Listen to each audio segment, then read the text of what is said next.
ఏపీలో వలసలతో సైకిల్ జోరు మీదుంటే తెలంగాణలో బేజారవుతోంది. సీమాంధ్రలో ఆపరేషన్ ఆకర్ష్ వర్కౌట్ అయితే అదే ఫీట్ను టీఆర్ఎస్ ఇక్కడ రిపీట్ చేస్తోంది. మండలి చైర్మన్ టార్గెట్గా రెండు పార్టీలు ముందుకెళ్తున్నాయి. అధికార పార్టీలకు కౌన్సిల్లో మెజారిటీ లేదు. ఏపీ, తెలంగాణలో చైర్మన్ పోస్టులు కాంగ్రెస్ చేతిలో ఉన్నాయి. చైర్మన్ గిరిని కొట్టేసేందుకు రెండు పార్టీలు జంపింగ్ జపాంగ్లను వెతుకుతున్నాయి. కారు స్పీడు టీడీపీకి షివరింగ్ తెప్పిస్తోంది. సీమాంధ్రలో ఇతర పార్టీల నేతలకు తమ్ముళ్లు గేలం వేస్తున్నారు. తెలంగాణ తమ్ముళ్లు మాత్రం ఒక్కొక్కరు సైకిల్ దిగుతున్నారు. ఏపీలో YCP MP SPY Reddy first గీత దాటేశారు. భవిష్యత్ లెక్కలతో సైకిల్ ఎక్కేశారు. ఏపీ అసెంబ్లీ ప్రారంభం కావటానికి 2 రోజుల ముందు 8 మంది ఎమ్మెల్సీలు చంద్రబాబుతో దోస్తీ కట్టేశారు. జంపింగ్ జపాంగ్లతో ఏపీ కౌన్సిల్లో ఎమ్మెల్సీల సంఖ్యను టీడీపీ పెంచుకుంది. తెలంగాణలో మాత్రం సైకిల్ గిరగిరా తిరుగుతోంది.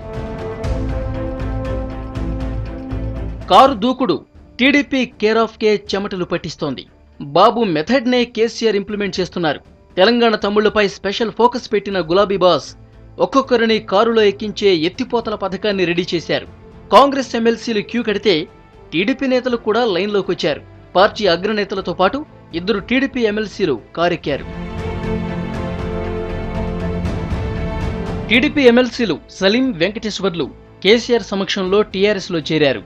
తెలంగాణలో ముస్లింలకు సముచిత స్థానంతో కేసీఆర్ గౌరవించినందునే టీఆర్ఎస్లో చేరుతున్నట్లు చెప్పారు ఎమ్మెల్సీలు.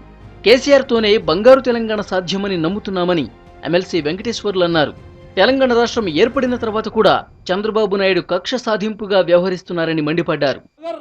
हम सोचे कि अगर यहाँ पर हमारी पार्टी में रहे तो फ्यूचर नहीं है, यही खत्म हो जाता मामला, क्योंकि 10 साल से भी वैसी बैठे, फिर और 5 साल भी बैठना पड़ेगा।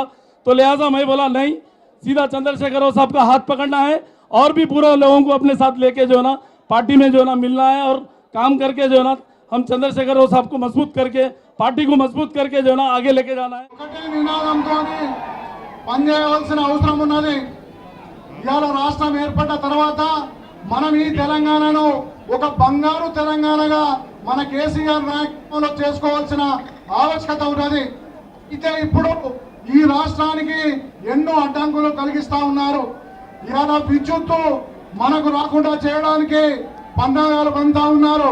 అదేవిధంగా పోలవరం విషయంలో అడ్డం పెడతా ఉన్నారు.